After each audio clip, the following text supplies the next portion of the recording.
All right, welcome back to Perdido Key Gaming. Today we've got March of the Machines in the collector booster format. Oh dear. This might not be able to be a short.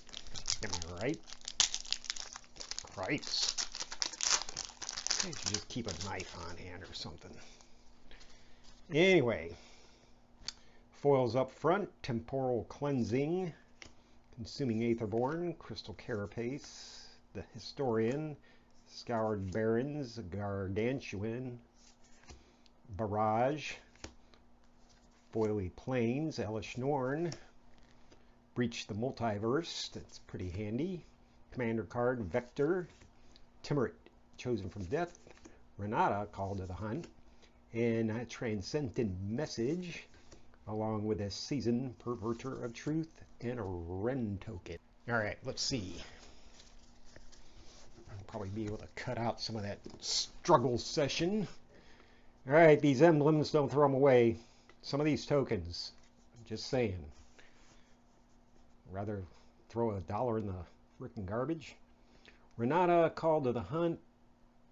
Not sure if that's a special foiling there, but a legendary enchantment creature, demigod, multiverse card, of course. Power is equal to your devotion to green, meaning how many ever green manas you have on the battlefield. Each creature you control enters the battlefield with an additional +1/+1 counter on it. Could be handy. It's an old Theros Beyond Death card, of course. Timurit, or the Theros anything. Timurit, of course, is another demigod. Toughness is equal to devotion to black. And pay 2, exile up to 2 target creature, target cards from graveyard, and you can gain 1 life for each card exiled that way. Plains. The Barrage can't be countered. Deals 1 damage to target creature. Planeswalker deals 5 damage instead if the target is white or blue. The Gargantuan is a Phyrexian horror. You pay 6. You get a 4/4. When it enters the battlefield, you draw 2 cards and you lose 2 life. Land card, enters battlefield tap. When it comes in, you gain a life, and you can tap it for a white or a black. The Historian has haste. Cast for 2, get a 1/3. If you tap it, another creature gains haste till the end of the turn. And the Carapace is an enchantment. Enchant creature gets +3/+3 and has ward 2. And for 2, you can discard this card and draw a card. So it's pretty nice enchantment, but for 4, I don't know. Consuming Aetherborn is a vampire, backup 1. When it enters the battlefield, put a +1/+1 counter on target creature. If it's another creature, gains lifelink until the end of turn. And it has lifelink itself, right? Temporal Cleansing, Convoke. You can either pay 4 or tap, 3 creatures and pay 1. The owner of the target non-land permanent puts it in the library second from the top or the bottom. So their choice. Saison here is the Perverter of Truth, a legendary demon spirit. At the end of each player's upkeep, that player loses 2 life and draws 2 cards. And he's a 6/5, 4/5.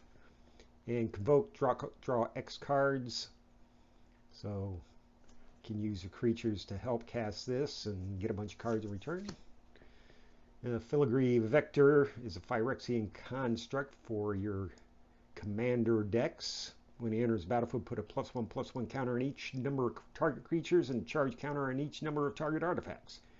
And you can sacrifice another artifact and proliferate. And say you're poisoning the guy, you add some more to the poisoning. You can double these frickin' +1 counters, and it costs 4.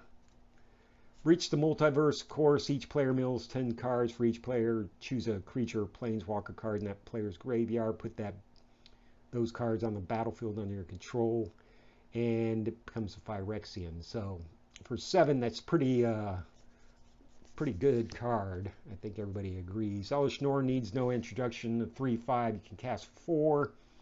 Legendary Praetor Vigilance. Whenever source and an opponent controls deals damage to you, that source controller loses 2 life unless they pay 1. So that's, yeah. Elesh Norn, just terminate on site. Anyway, that's all I got for today. We'll see you tomorrow for some more Perdido Key Games.